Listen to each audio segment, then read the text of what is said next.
السلام علیکم ورحمۃ اللہ تعالی وبرکاتہ حامدا ومصلیا ومسلما اما بعد فاعوذ باللہ من الشیطان الرجیم بسم اللہ الرحمن الرحیم ولا تلمزوا انفسکم ولا تنابزوا بالالقاب آمنت باللہ صدق اللہ العظیم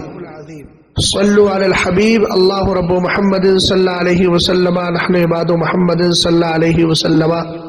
صلاۃ و سلام علیک یا رسول اللہ صلی اللہ تعالی علیہ وسلم۔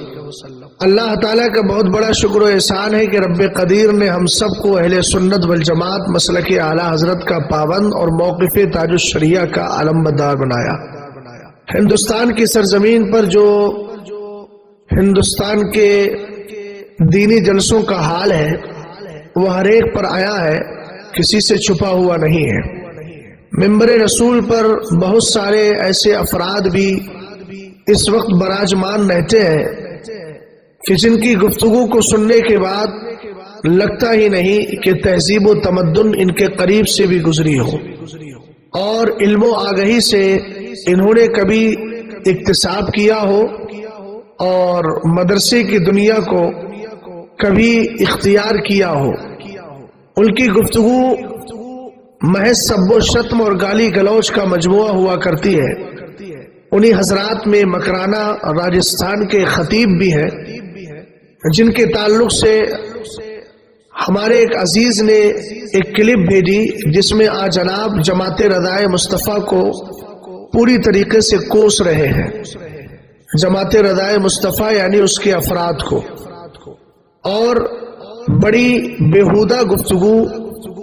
اور پھوہڑ زبان استعمال کر رہے ہیں ترکی کے معاملے کو لے کر۔ سب سے پہلے میں اسی بات کا جواب دے دیتا ہوں، اللہ تعالیٰ قرآن میں ارشاد فرماتا ہے وَلَا تَقْفُ مَا لَيْسَ لَكَ بِهِ عِلْم، جس کا علم نہیں ہے اس کے پیچھے مت پڑو۔ حضرت مولانا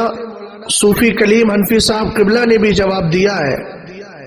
مگر ایک بات جو ان کے علم میں نہیں تھی وہ میں مکمل کر دیتا ہوں۔ جناب نے ترکی کے تعلق سے جو بات کہی کہ جماعت رضائے مصطفیٰ کے لوگ کہاں مر گئے تھے، تو یہ بات تو ہم آپ سے بھی کہتے ہیں کہ آپ کہاں مر گئے تھے؟ آپ جو پوری امت کو اس وقت کوس رہے ہیں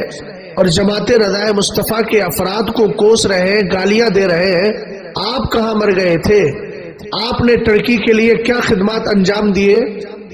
اور کیا آپ نے کارنامے انجام دیے؟ آپ ذرا اس کا اظہار تو کریں۔ محض گالی گلوچ ہی آپ کا وتیرہ ہے، اس کے علاوہ کوئی دوسری روش نہیں۔ آپ کے علم میں اضافے کے لیے میں اس بات کا اظہار کر رہا ہوں کہ الحمدللہ رب العالمین صرف ایک تحریک جس کا آپ نے نام لیا ہے، وہ چونکہ ویڈیو والی تحریک ہے، ان کے یہاں پر اگر کسی کو 2 روپے بھی دیے جاتے ہیں تو پہلے اس کی ویڈیو بنائی جاتی ہے۔ الحمدللہ رب العالمین ہم موقف تاج الشریعہ کے مطابق ویڈیو کو حرام ہی جانتے ہیں اور انشاءاللہ الرحمن اسی موقف پر قائم رہیں گے۔ اور تمہیں بہت استدلال پیش کرنے کا ذوق اور شوق ہے نا، بلا وجہ کی حاجتیں نکالتے ہو کہ جلسوں کے اندر جو ہے وہ ویڈیو لگانا چاہیے، حاجت ہے میاں، پہلے حاجت اور ضرورت کی تعریف پڑھ لیجئے، اور اگر زیادہ ہی ذوق اور شوق ہے تو پھر بفضل ہی تعالی مرکز اہل سنت بریلی شریف تشریف لائیے، آپ کو دعوت ہے۔ اس مسئلے پر آپ سے بیٹھ کر کے بات چیت ہو جائے گی، اور آپ جن تحریکوں کا نام لیتے ہیں اور ان تحریکوں میں ایک تحریک کے جو خاص مبلغ کی آپ تائید و تقویت میں کھڑے رہتے ہیں، تو جناب پہلے آپ سارے حالات پر نظر رکھیں اور اس کے بعد گفتگو کیا کریں۔ آج آپ نے جماعت رضائے مصطفیٰ کے افراد اور کارکنان کے تعلق سے بیہودہ زبان استعمال کی ہے، تو پہلے میں آپ کو بتائے دیتا ہوں الحمدللہ رب العالمین جماعت رضائے مصطفیٰ کے ایک فرد فرید جو دبئی میں رہتے تھے، اب وہ ترکی استنبول میں جا کر کے اپنے اقامت پذیر ہو چکے ہیں، ان کو وہاں کی شہریت اور شہریت بھی ان کو حاصل ہو چکی ہے، جن کا نام ہے سید یوسف صاحب، جو رہنے والے اصل جودھ پور کے ہیں، آپ ہی کے راجستھان کے۔ وہاں سے وہ منتقل ہو کر دبئی گئے، اب دبئی سے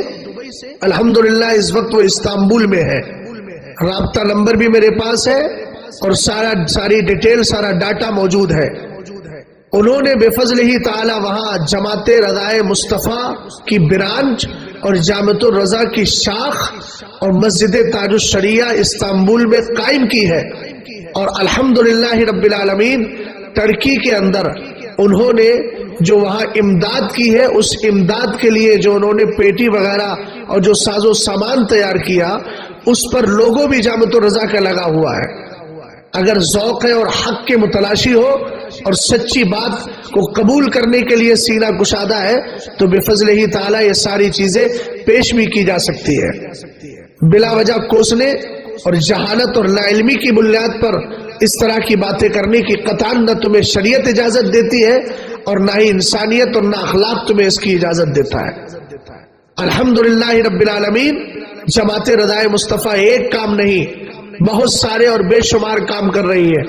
اگر توفیق خیر مل جائے تو کبھی بریلی شریف آ کر کے یا ہیڈ آفس کا نمبر لے کر کبھی اس کی ایکٹیویٹیز اور اس کی جو سرگرمیاں ہیں ان کے بارے میں معلومات کیجیے، اور اس طرح کی زبان درازی دوبارہ کبھی بھی استعمال نہ کیجیے گا۔ الحمدللہ رب العالمین جماعت رضائے مصطفیٰ کے کارکنان اور اس سے جڑے ہوئے علماء کے پاس بھی زبان ہے، انہیں بھی زبان چلانا آتی ہے، ان کو بھی الفاظ اور جملے استعمال کرنا آتے ہیں۔ بیرا روی کا شکار نہ ہو، آپ دعوت و تبلیغ کو اپنا مشغلہ بنائے ہوئے ہیں تو دعوت و تبلیغ کے لیے آپ کو مخلصانہ مشورہ ہے کہ امام اہل سنت رضی اللہ تعالی عنہ کی کتابیں پڑھیے، قرآن و حدیث کی روشنی میں گفتگو کیجئے، گالی گلوچ اگر آپ کو کرنا ہے تو پھر اپنے نام سے مولانا کا لفظ ہٹائیے، اور اس کے بعد پھر آپ بیرا روی کے عالم میں جو چاہیے پھر بولیے، اور جب مولانا اور ممبر رسول ان دونوں کا پاس و لحاظ کرتے ہوئے زبان کا صحیح استعمال کرے۔ قرآن فرماتا ہے وَلَا تَلْمِزُوا أَنفُسَكُمْ وَلَا تَنَابَزُوا بِالْأَلْقَابِ، یہ پیغام ہے اللہ تعالی ہم سب کو صحیح طور پر دین متین کی خدمت کی توفیق عطا فرمائے، اور بد زبانی